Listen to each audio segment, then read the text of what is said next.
Kata hedonisme sudah sering kali kita dengar. Tetapi apakah kamu tahu apa itu hedonisme?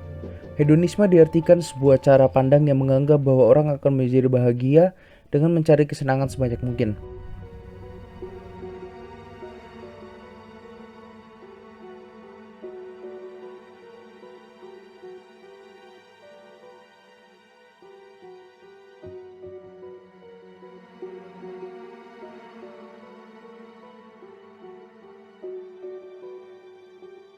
Hedonisme membuat seseorang menjadi boros, lupa diri, dan tidak beretika.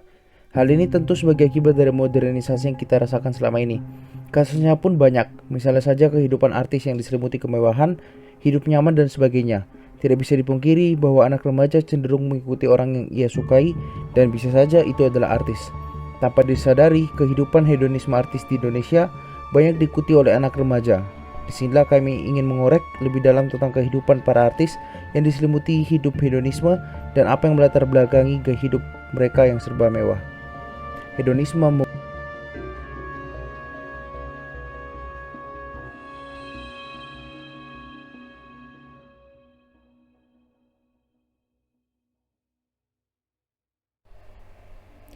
Kasus pertama yaitu dugaan terlibat kasus prostitusi. Artis Hana Hanifah bantah terima uang 20 juta. Hanifah adalah artis muda berumur 23 tahun yang suka mengoleksi barang-barang branded dari Prancis. Hal ini bisa terjadi dengan adanya modernisasi yang menyebabkan kehidupan hedonisme menjalar ke kehidupan masyarakat. Dari sini bisa kita lihat bahwa kehidupan yang mewah bisa mendorong seseorang menjual harga dirinya hanya untuk uang dan kemewahan. Artis berupaya tampil maksimal agar dibayar mahal dan dapat memenuhi kebutuhan dan tuntutan gaya hidup yang penuh kemewahan. Namun, bagaimana dengan mereka yang ingin mencapai dan menggapai banyak hal dengan tidak begitu lelah dan cepat? Yang paling memprihatinkan adalah sang artis, baik laki-laki maupun perempuan, menjadi pekerja seks komersial. Mereka menggunakan diri, tepatnya seks, sebagai alat atau sarana untuk mendapatkan uang dengan cepat, gampang, dan relatif tidak begitu lelah. Artis yang dianggap sebagai panutan ini banyak ditiru oleh anak remaja zaman sekarang, dari cara hidup yang mewah dan pergaulan bebas sampai terjun ke dunia prostitusi, seperti yang ada di berita tadi. Kemudian, berita kedua yaitu cewek asal Gresik digerebek jual teman wanitanya ke pria hidung belang di Surabaya.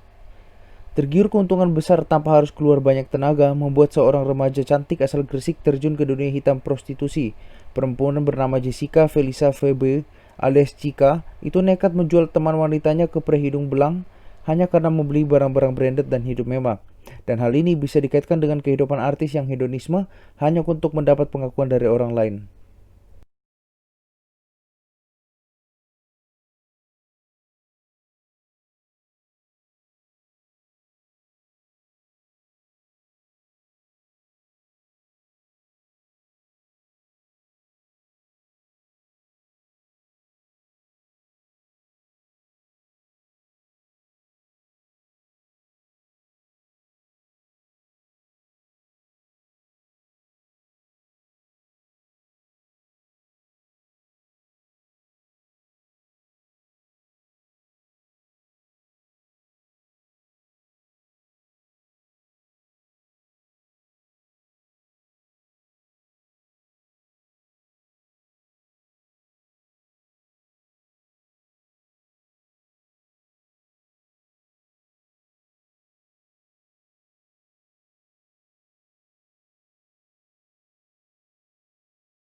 Kemudian apa yang menjadi penyebab kasus atau masalah tersebut dapat terjadi?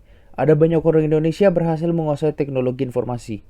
Kemudian seseorang mendengar, membaca, dan melihat berbagai informasi dan gaya hidup dapat membuat mereka terjerumus ke dalamnya, sehingga mereka terpengaruh, meniru, serta mempraktekannya pada konteks hidup dan kehidupannya. Pada konteks kekinian, ada banyak faktor yang mendorong gaya hidup hedonis. Misalnya akibat mudahnya arus informasi dan komunikasi karena kemajuan teknologi informasi, dan pada umumnya, yang paling mudah adalah meniru gaya hidup, sehingga mudah dipahami bahwa ada masyarakat di Indonesia bergaya hidup barat atau bahkan melebihi karena bersifat hedonis. Meniru dan memperhatikan gaya hidup dan kehidupan hedonis sudah merambah ke lapisan masyarakat. Akibatnya banyak orang berusaha keras agar mampu membiayai tuntutan-tuntutan gaya hidup dan kehidupannya.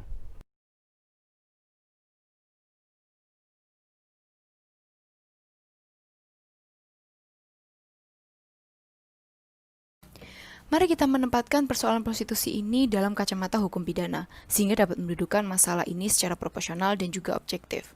Dalam hukum pidana umum, persoalan prostitusi hanya diatur dalam satu pasal, yaitu pasal 298 KUHP.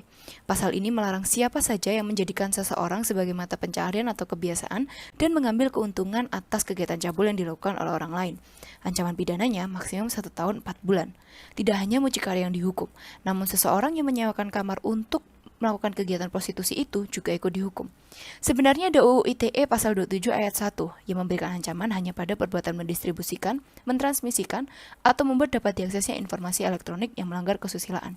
Tetapi mengacu kepada ketentuan UU ITE itu, jika perbuatan yang dilakukan berisi pesan untuk melacurkan dirinya tetapi tidak disebarluaskan, maka perbuatan itu tidak akan memenuhi unsur pasal 27 ayat 1 UU ITE.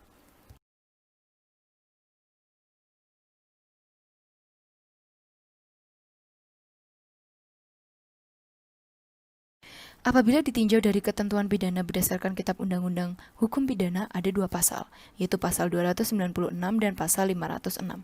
Pasal 296 menyatakan barang siapa dengan sengaja menyebabkan atau memudahkan perbuatan cabul oleh orang lain dan menjadikan kegiatan tersebut sebagai pencaharian atau kebiasaan, dapat diancam dengan hukuman paling lama 1 tahun 4 bulan dan juga denda sebanyak 15 juta rupiah.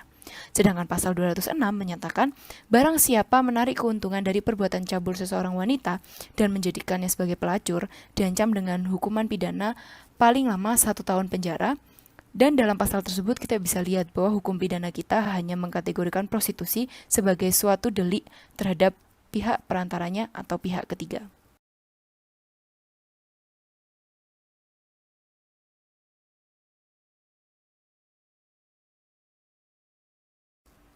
Refleksi yang bisa kita ambil dari masalah di atas adalah dengan mendekatkan diri kepada Allah dengan cara mensyukuri apa yang kita punya.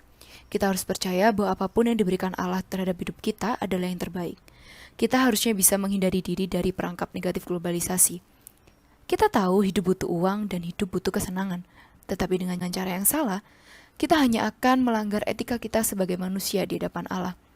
Hendaknya kita hidup sesuai jalan hidup yang ditentukan oleh Allah kepada kita, seperti Injil yang berkata, "Janganlah kamu sesat, pergaulan yang buruk hanya merusak kebiasaan yang baik." 1 Korintus 15 ayat 33. Siapa memperoleh budi mengasihi dirinya, siapa yang berpegang pada pengertian mendapat kebahagiaan. Amsal 19 ayat 8. Matius 6 ayat 21 juga berkata, "Karena di mana hartamu berada, di situ hatimu juga berada."